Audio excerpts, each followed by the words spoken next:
बिहार सरकार बिहार की जनता को फ्री में शिक्षा और राशन जो देती है उसकी सच्चाई क्या है।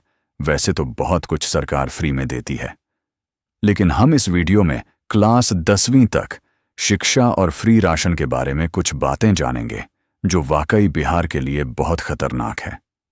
बिहार की स्थिति मंच पर आज बात होगी बिहार में फ्री का, पर सबसे पहले हम बात करेंगे मुफ्त में दिए जाने वाले राशन पर। 13 करोड़ की आबादी में लगभग 8 करोड़ 78 लाख यानी लगभग 80% लोगों को फ्री में राशन दिया जाता है।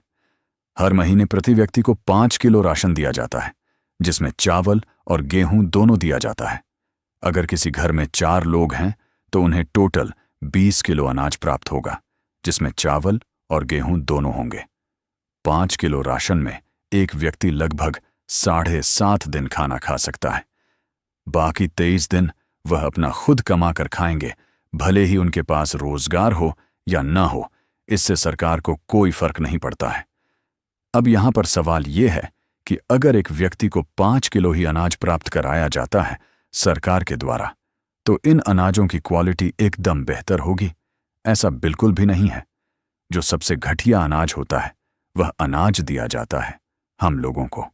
और सबसे आश्चर्यजनक बात यह है कि किसान अपने खेतों में एकदम अच्छे अनाज उगाते हैं और बदले में सरकार उन्हें सबसे सस्ते अनाज प्राप्त कराती है। मैंने कहा सबसे सस्ती दर की अनाज प्राप्त कराते हैं, तो इसकी क्वालिटी भी अच्छी नहीं होती है, बहुत बेकार होती है। क्योंकि मुझे भी राशन मिलता है। अभी मेरे घर में पड़े होंगे राशन के चावल। इतने मोटे चावल होते हैं और क्वालिटी उनकी ऐसी होती है, वो खिलाता नहीं है। यार, मैंने मार्केट में भी इसके बारे में पता किया और कुछ राइस मिल वालों से भी पता किया, तो उन सब ने बताया कि सबसे सस्ता अगर कोई चावल मार्केट में उपलब्ध है तो वह राशन का चावल है, और सब लोग इसे खाने के लिए पसंद नहीं करते।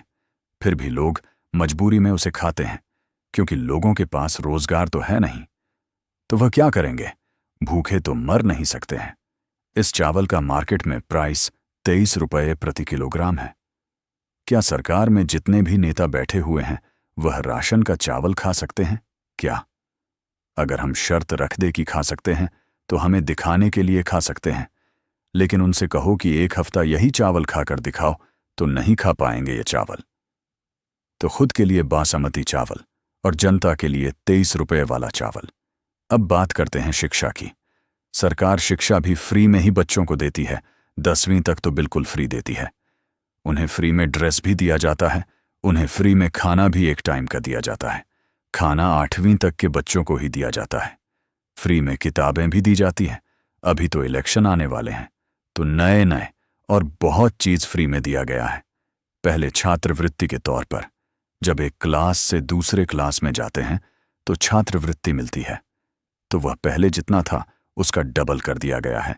यानी अगर 400 था तो उसको 800 कर दिया गया है, 1200 था तो उसको 2400 कर दिया गया है। इस प्रकार से उसको दुगना कर दिया गया है। इसके अलावा और भी बहुत चीज हैं जो फ्री में दिया जाता है। फ्री में दिया जाता है, ये बहुत अच्छी बातें हैं, और ये हमारे लिए खुशी की बात है कि 10 तक पढ़ाई के पैसे नहीं लगेंगे, लेकिन आप सिर्फ फ्री में सब कुछ दे रहे हैं। और जो सबसे जरूरी है शिक्षा, उसमें कोई भी चेंजिंग नहीं आ रहा है। इसका एग्जाम्पल आप ऐसे समझे कि मैं खुद जब सरकारी स्कूल के तीसरा, चौथा या 5वां क्लास के बच्चों से पूछा, उनके पास नॉलेज की बहुत कमी है, कुछ आता ही नहीं। फिर वही चीज जब प्राइवेट स्कूल के LKG, UKG या 1 के बच्चों से पूछा, तो तीसरा, चौथा, 5वां या 6ठा वाले बच्चों से लाख गुना बेहतर प्राइवेट स्कूल के LKG, UKG और 1 के बच्चे हैं। इस उम्र में उन्हें जो सीखना चाहिए वो नहीं सीख पाते हैं। यही से उनके जीवन की दिशा और दशा बदल जाती है। और जिस बच्चे को कुछ आता है तो वो कहीं ना कहीं से कोचिंग करते हैं। हर सरकारी स्कूल में पढ़ने वाला बच्चा बिना कोचिंग के पास नहीं होता है। हाँ, शहरों के कुछ स्कूलों में अच्छी पढ़ाई होती है, लेकिन गांव के 80% स्कूलों का हाल बहुत बुरा हो चुका है। तो सरकार बोलती है फ्री में शिक्षा देते हैं 10वीं तक के बच्चों को। ऐसा सिर्फ कहने के लिए है। कोचिंग तो जाना ही पड़ता है, वहां तो फ्री में पढ़ाई नहीं होती है। मतलब पढ़ना है तो पैसे तो लगेंगे ही। हद तो तब हो गई जब 9वीं कक्षा के बच्चे को क ख ग भी नहीं आया, और न 2 से 20 तक पहाड़ा तो जोर घटाव बनाने, या English book, Hindi book, Sanskrit book या उर्दू बुक कहाँ से पढ़ने आएंगे। उर्दू का तो थोड़ा बहुत हाल ठीक भी है, क्योंकि मुस्लिम बच्चे बचपन में मदरसा पढ़ने जाते हैं, लेकिन संस्कृत का हाल पूछिए ही मत। अगर 100 छात्र हैं तो शायद 1 या 2 को आता हो, और इंग्लिश, ये तो बिहार के 10वीं तक के बच्चे के दिमाग में भी नहीं आता है। और जब 10वीं तक ही अच्छी शिक्षा नहीं मिलेगी तो आगे मजदूर ही न बनेगा, और जब मजदूर बनेंगे बिहार के बच्चे, तभी न दूसरे राज्य में रोजगार के लिए पलायन करेंगे। याद रखिए, अगर आपके बच्चों को 10वीं तक अच्छी शिक्षा नहीं मिलेगी तो आपका बच्चा, आपके जिगर का टुकड़ा, मजदूरी ही करेगा पूरी जिंदगी।